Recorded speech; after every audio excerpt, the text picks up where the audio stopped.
pessoas costumavam dizer que a família Bolsonaro construiu a carreira política falando de questões de segurança pública, mas nunca de fato tinha apresentado ideia alguma para sanar os problemas, e são muitos, do estado do Rio de Janeiro, onde eles construíram a identidade do clã na política, ou do Brasil. Agora, acho que essa acusação já não faz mais sentido, porque finalmente tivemos alguém da família Bolsonaro propondo uma ideia de política pública para a segurança pública, que é bombardear o próprio estado em que o senador Flávio Bolsonaro representa. Então, pelo menos essa parte a gente não pode mais falar da família Bolsonaro, né? Pois é, essas coisas são, sabe, inacreditáveis. O pessoal do Centrão, mais próximo dos Bolsonaro, estavam celebrando no início da semana que o Flávio tinha ido aos Estados Unidos botar censo na cabeça do Eduardo. Eu saí com a impressão de que aconteceu o contrário, sabe? Ele voltou eduardizado. Ele, que era o sensato da família, deu uma deslocada ali. E alguma coisa aconteceu nos Estados Unidos. A fábrica das mais ideias parece funcionar 24 horas, né? E não sei qual vai ser o próximo pedido que nós vamos fazer a Donald Trump. Nós já pedimos que nos prejudicasse economicamente. Nós já pedimos que prejudicasse toda e qualquer ação do governo brasileiro em termos de negócios internacionais ou de diplomacia. Já pedimos que nos atacassem com bombas. A próxima coisa, eu imagino, sei lá, cancelar o Campeonato Brasileiro e passar o Super Bowl por aqui, não sei, alguma coisa desse tipo. Bem, eu até que não... Cancelar o Campeonato Brasileiro, eu sou contra mais jogos da NFL aqui, eu não sou contra não, eu gosto. Eu tenho esses maus hábitos também. Mas deixa eu te falar uma coisa. E isso é uma das coisas que me mobiliza mais nos últimos tempos. Uns 2 meses atrás, quando começou a coisa das tarifas, um jornalista próximo aqui da gente teve acompanhando uma equipe americana no interior de São Paulo. Eles foram a Franca, a gente já falou de Franca algumas vezes, lá na indústria calçadista, para ver como é que estava o impacto, como é que estava o clima na cidade pouco após Donald Trump anunciar oficialmente as tarifas. Acho que foi em agosto. Já tinha feito ameaça, mas aí teve um determinado momento que as tarifas foram executadas, saiu uma lista de exceções, calçados não estava nela, ferrou para a indústria calçadista. Foi lá com um jornalista americano, acompanhou aquela coisa, como é que você faz jornalismo, né? Você conversa com operários que estão trabalhando nas fábricas de sapato, você conversa com políticos locais, com prefeito, com vereadores, você conversa com a Câmara de Diretores Lojistas, você conversa com alguns empresários, alguns donos de fábricas. E de mais de um empresário, eles ouviram que o Trump está certo. Não, de fato, nós vamos sofrer aqui, tudo mais. O cara é dono de uma empresa que vende 70% da sua produção para os Estados Unidos. Acaba de cair na cabeça dele uma tarifa de 50%, ou seja, inviabiliza por completo o negócio dele. Mas o cara se vira e fala, não, mas o Trump está certo, porque ou faz alguma coisa ou Lula vai continuar aí. O raciocínio, evidentemente, está errado, porque, na verdade, esse tipo de tarifa melhora as possibilidades, aumenta as chances de Lula voltar ao Palácio do Planalto em 2027, mas, independentemente disso, tem esse princípio dessa cabeça do bolsonarista extremista, né, do bolsonarista puro sangue, em que ele te dá uma resposta dessas, né? Eu fico me perguntando qual é o limite. Pedro, infelizmente esse não é o limite, né? As pessoas que advogam por algum tipo de violência na política nunca acham que serão vítimas da violência, né? Elas acham que serão as perpetradoras da violência ou que serão apenas espectadoras da violência que vai se abater sobre outras pessoas, as pessoas que ela gosta de ver eliminada, né? É como a questão dos direitos humanos. As pessoas que são contra os direitos humanos nunca acham que serão elas paradas pela polícia num dia de noite, numa rua escura. Elas acham que é o filho dos outros, nunca é o filho dela. E quem advoga por bombardear barco acha que vai ser o barco dos outros, não vai ser o barco dele em Angra, né? Não vai ser a casa da família lá em Angra, que a Val do Açaí tomava conta e onde o Bolsonaro usava o seu auxílio moradia para comer gente. Exatamente, ele falou essa frase. Frases dele, pois é. Diga. Não, frases de Jair Bolsonaro essas. De Jair Bolsonaro, não sou eu que estou inventando. O nome da Val do Açaí é Val do Açaí mesmo, e o Bolsonaro, ao ser perguntado por que, como que ele usava o auxílio moradia, ele falou exatamente essa frase. As pessoas não mudam de ideia porque os danos ou não são aplicáveis a elas acham que é por um bem maior. Os cientistas políticos, sociólogos, estudam por muitos anos as motivações para o voto. Muitos e por muito tempo se acreditou que a motivação econômica era o principal, né? Tem o clássico caso da eleição americana de 92, né? É a economia estúpido lá, né? Que se atribuiu a vitória de Bill Clinton a má questão, a má condução da economia por George Bush pai, e que virou um cânone, tipo, não, se a economia vai mal, o presidente que está no cargo vai mal também.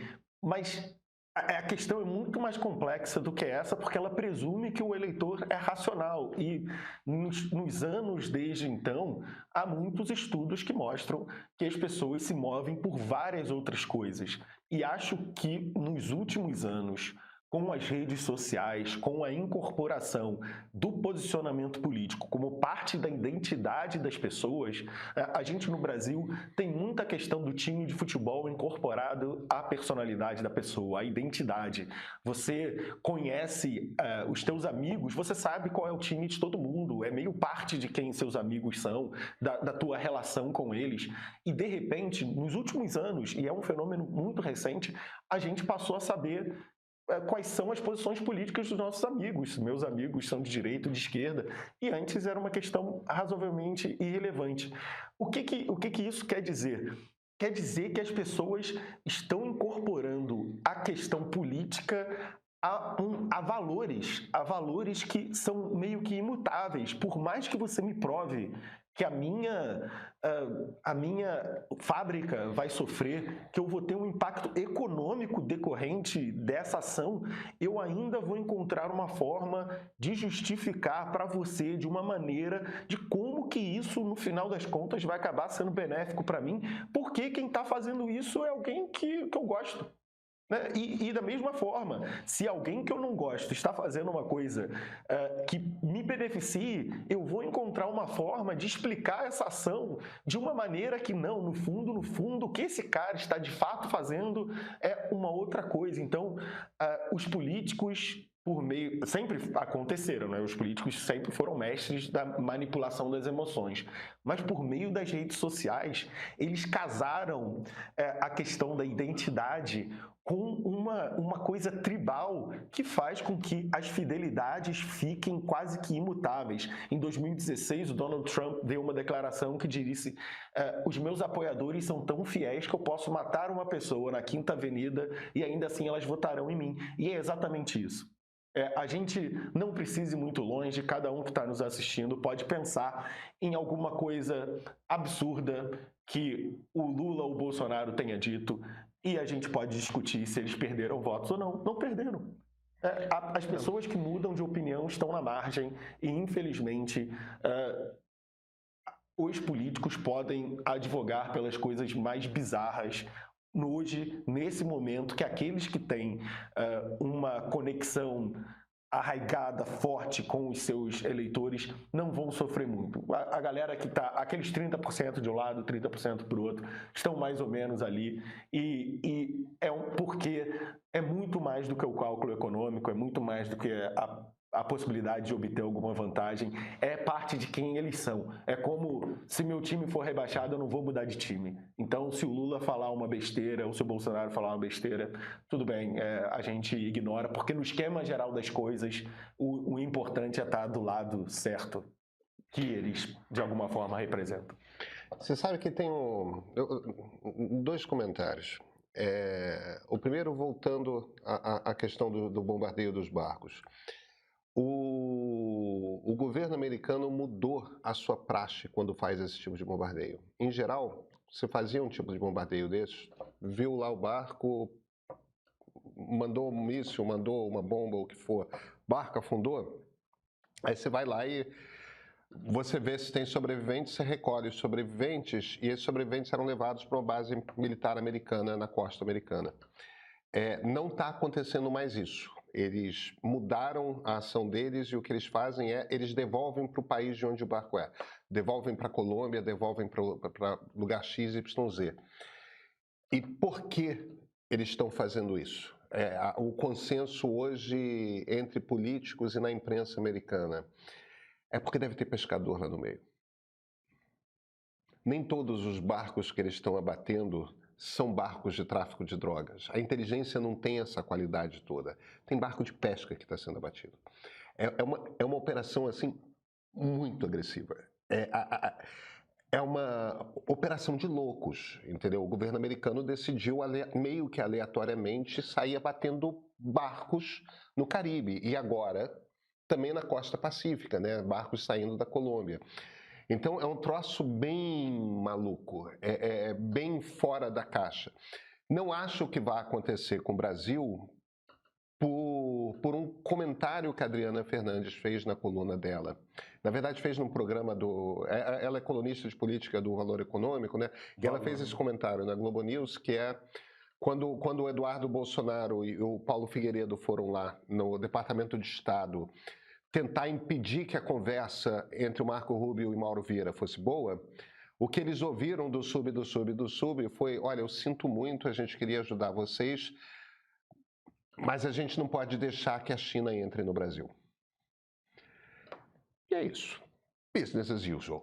A gente não pode deixar a maior economia da América Latina. Se os Estados Unidos entram num conflito econômico tal com o Brasil, que abra-se um vácuo e durante 2 anos marcas chinesas, a gente começar a usar celular Huawei, a gente começar... Essas coisas acontecem no espaço de 2 anos. E aí, se o iPhone começa a ficar mais caro do que já é, e ele já é o iPhone mais caro do mundo, tem uma hora ali que as pessoas começam a deixar de usar marcas americanas. E isso é um problema para os americanos. E aparentemente caiu uma ficha ali de que essa briga não fazia sentido, a gente não tem déficit fiscal com os caras, déficit comercial com os caras. Esse é um ponto. Essa semana está rolando uma oferta imperdível aqui no Meio. Por apenas R$ 2,99, isso mesmo, R$ 2,99 no primeiro mês, você experimenta tudo o que o Meio Premium oferece. É a oportunidade perfeita para conhecer nosso streaming, que tem um catálogo diferenciado. São produções originais como Ponto de Partida Série, com episódios sobre o conflito Israel-Palestina e a sociedade que o algoritmo criou. Tem também filmes como Democracia, Uma História Sem Fim, programas de entrevista com grandes nomes conversando de política a espiritualidade e uma grade sempre atualizada. E não para aí. Quem assina recebe 2 newsletters especiais com diferentes perspectivas sobre os principais assuntos do Brasil e do mundo. Ganha desconto nos cursos e participa de uma comunidade que pensa, dialoga e troca sobre os mais diversos assuntos. Tudo isso por R$ 2,99. É menos que um café. A promoção é só essa semana. Aproveita agora.